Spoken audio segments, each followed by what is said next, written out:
para eso hemos convocado precisamente a un especialista, ya lo recibo, le doy la bienvenida a Germán Rearte, él es coordinador de energías renovables y eficiencia energética de la provincia de Entre Ríos. Germán, muchísimas gracias por venir, por acercarte aquí a los estudios de Canal 6 y también por conversar respecto de, bueno, efectivamente esta situación con un proyecto de ley que tiene la provincia de Entre Ríos respecto a las energías sostenibles.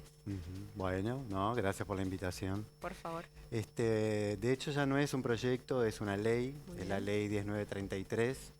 Es una ley que empezó un poco la gestión cuando nosotros empezamos el gobierno en el 20, la gestión con Silvina Guerra, la secretaria de Energía.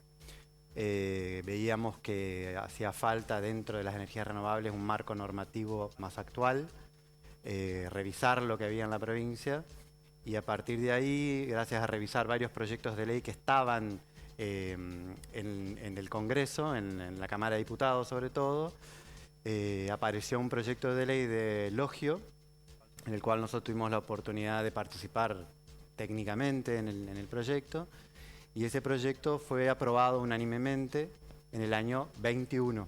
Claro. Y ahí vino la ley 10933, que es la ley de energía eléctrica sostenible.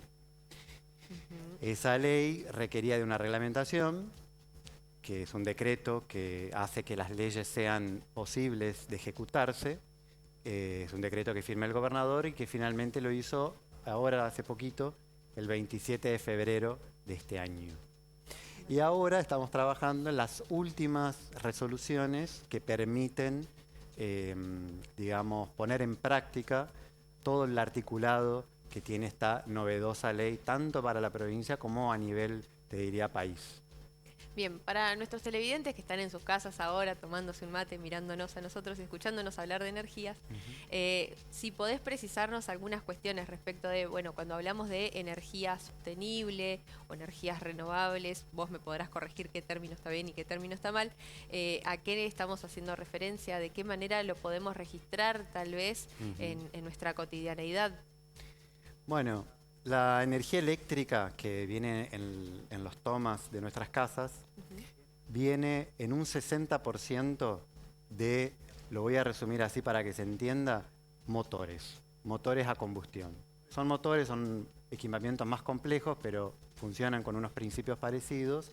Por lo tanto, para generar energía eléctrica se quema combustible. El combustible es normalmente fuel oil, diésel y gas, todos derivados del petróleo, y son, digamos, la matriz energética que hoy, a nivel mundial, gracias al Acuerdo de París y una serie de otros compromisos que surgieron después, todos los países están comprometidos a bajar ese tipo de consumo de petróleo porque emiten dióxido de carbono, que es el principal causante hoy del cambio climático.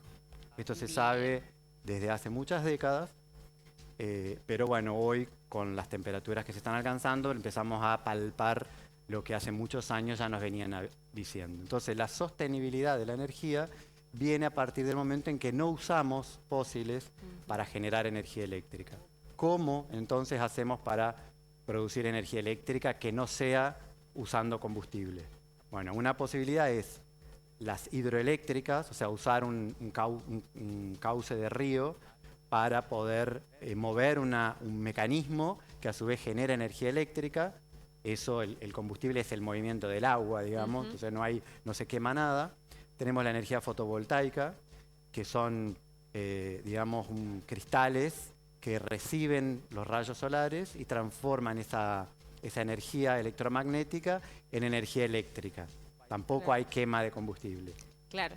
Después tenemos la energía eólica, que es parecido a la hidroeléctrica, donde un mecanismo se mueve, pero no por el flujo de agua, sino por el flujo del viento, ¿no? Del aire. Podemos ver estos ejemplos tal vez en zonas de la Patagonia Argentina, la energía eólica, y pensaba en la hidroeléctrica, bueno, en nuestra provincia justamente, ¿no? Tenemos este productor de energía directo aquí. Exacto. Salto Grande es una hidroeléctrica que, bueno, hay que aclarar que dentro de las leyes que fomentan la energía renovable, el tamaño de las hidroeléctricas como Salto Grande no se consideran renovables Ajá. por el tamaño, el impacto que tienen en la región. O sea, bueno, estamos hablando de diques enormes, estamos hablando de una ciudad que sufrió se tuvo que inundar, en fin. Todo eso la saca de lo que se llama renovable, pero yendo a lo técnico, sí, es renovable porque no quema combustibles fósiles. Claro. Y también, bueno, lo conversábamos un poco fuera de aire, pero aprovecho de paso también para incorporar, vos me lo marcabas muy bien, energía térmica con la posibilidad de la instalación de paneles solares, por ejemplo. Claro, en una casa tenemos básicamente dos tipos de energía. La energía térmica, que la vemos más que nada en la calefacción, porque es, digamos, calor que hay una fuente de calor y nosotros lo recibimos hablando de calefacción, eso es energía térmica.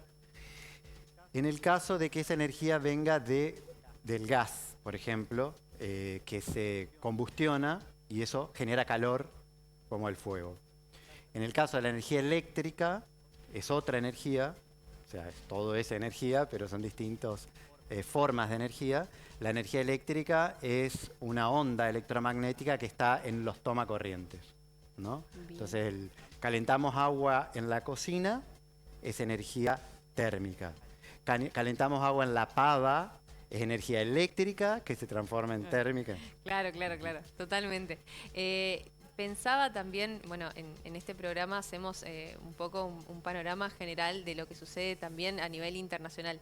Y hemos visto cómo en diferentes países, sobre todo en Europa, empieza a darse un debate muy, pero muy fuerte respecto de el reemplazo precisamente de las energías que no son renovables o sostenibles. Hay una creciente preocupación por comenzar por correrse de justamente la energía generada a partir de fósiles y cómo empezar a invertir directamente en otros tipos de energía que sean justamente más amigables con el ambiente. ¿Podremos pensar que la provincia de Entre Ríos también tiene un poco ese objetivo con este proyecto de ley? Sí, sí. Lo que vos estás contando se llama transición energética. Digamos, la transición energética es la idea de transitar desde fuentes fósiles a fuentes sostenibles, digamos. Obviamente que los países europeos y países como Estados Unidos, Canadá, Japón, tienen más recursos, entonces se permiten destinar esos recursos a una transición un poco más rápida, claro, o más rápida que los países como Argentina y nuestros hermanos vecinos. Entre Ríos, con esta ley, ¿qué hace? Pone objetivos de energía sostenible en un determinado plazo. Entonces, dice que para el 2030 tiene que haber el 30% de la energía entrerriana tiene que ser sostenible. Entonces, es colocar un objetivo tal como lo están haciendo montones de países, cada uno con sus posibilidades, ¿no?, de llegar a esos objetivos, pero en pos de lo que hablábamos recién, de transformar esa matriz y dejar de emitir carbono en una curva, en un cronograma que tiene como 2030 una gran disminución y 2050 la eliminación. De que no haya nada de combustibles fósiles. De hecho, eso hace que, por ejemplo, Europa, si bien ahora cambió un poquito su legislación, para el 2035 tenga prohibido los vehículos de combustión. Exactamente. Sí. Se habían puesto ese objetivo justamente también en esta transición energética. Exacto. Como que la idea, así para entenderla rápido, es el malo de la película es el dióxido de carbono y los gases de efecto invernadero. Obviamente que todo eso está ligado a una forma de vivir, a una forma de producir, a una forma de consumir, que también tenemos que mirar, digamos, porque si no es como ver una sola parte de la película. Pero mientras tanto, tener posibilidades de disminuir la emisión de carbono con distintas formas de energía. También dejar, digamos, la eficiencia energética en esto es fundamental. Esos, digamos, aprendizajes que hemos tenido de no olvidarnos la luz prendida, de dejar el aire acondicionado en 24 grados, de tener cuidados energéticos, porque esa energía que viene ahí no viene de la nada, sino que viene de motores que están quemando continuamente para satisfacer nuestras demandas. No solo las de vivienda, obviamente, ¿no? Es toda una matriz que necesita de energía, pero hacemos también nuestra parte. No, claro, absolutamente. Y justamente, ¿no? Cuando tocabas este tema, pensaba, ¿no? En esto de, bueno, tenemos un villano en la película. Dentro de nuestra provincia, ¿podemos tener superhéroes en nuestro territorio que produzcan tal vez otro tipo de energías y que efectivamente puedan empezar a pensarse en un sostén a largo plazo? Sí, creo que yo me acuerdo una vez en una charla, me decían, bueno, no, pero Argentina no emite tanto dióxido de carbono como para tener que invertir recursos que no tiene en energía renovable, ¿no? O sea, como que no es la responsable.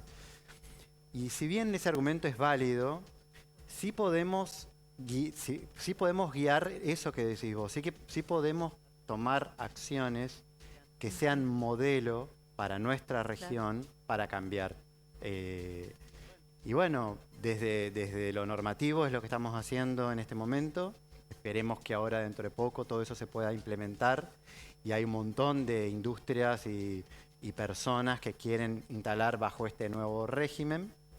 Pero también es importante no hablar tanto de malos y de héroes, Claro. sino de esa visión donde todo está conectado, digamos. O sea, todos tenemos un poco de responsabilidad, en parte, y entre todos lo vamos a resolver. Esa mirada creo que es muy importante para evitar las consecuencias que está trayendo el dióxido de carbono. Bien, también se me ocurre pensar en este caso cómo se puede vincular nuestra provincia. No sé si has tenido posibilidad, por ejemplo, de conversar con representantes de otras provincias respecto de este tema, para efectivamente, bueno, ver cómo están viendo ellos el panorama y cómo también se proyectan a futuro en este caso. Sí, digamos, hemos estado en contacto con Santa Fe, con Córdoba, no sé, Claro, me Chubut, imagino. muchas provincias, tenemos reuniones, no te digo que todas las que quisiéramos tener para, digamos, federalizar, digamos, el conocimiento y las acciones en pro de una energía sostenible a nivel país, digamos, desde las provincias, pero todas tienen más o menos las mismas metas, digamos. Argentina tiene un gran potencial eólico en el sureste, tiene un gran potencial solar en el noroeste. Eso la hace, tiene condiciones únicas a nivel de mundo, ¿no? En cuanto a recursos. En términos, claro, en términos geográficos, las Claro, características que tiene justamente cada una de esas regiones, sí, sí. Y eso hace que provincias, por ejemplo, del sur, desde Buenos Aires hacia abajo, también algo Córdoba, y provincias del norte estén focalizadas en ese tipo de energía, Claro. porque sabe que tienen un buen recurso. Y las provincias más del litoral tenemos un gran recurso, además de que es válido el solar sobre todo, también el eólico, pero tenemos en biomasa, en biogás. Y eso es en lo que tenemos que empezar a trabajar, digamos, como tarea provincial para poder generar energía sostenible con ese gran potencial que tenemos. Podemos decir entonces que estamos en esta transición de a poco, Sí, despacio, pero vamos hacia adelante hacia una transición energética, efectivamente. sí, ya la empezamos. Bueno, muchísimas gracias, Germán, No, por no hay por qué. acercarte, por conversar con nosotros y también, por supuesto, por esta suerte de clase didáctica que nos has dado respecto de la energía y que me parece importante también, porque en la cotidianeidad a veces, no sé, te comentan personas, familiares, que está intentando reemplazar tal o cual energía, ya sea eléctrica o ya sea de térmica, bueno, y uno tiene que empezar a aprender y tiene que empezar también a hacerlo más cotidiano justamente a estos otros tipos de energía, que no todo tiene que ser el enchufe, por ejemplo. Exactamente, exactamente.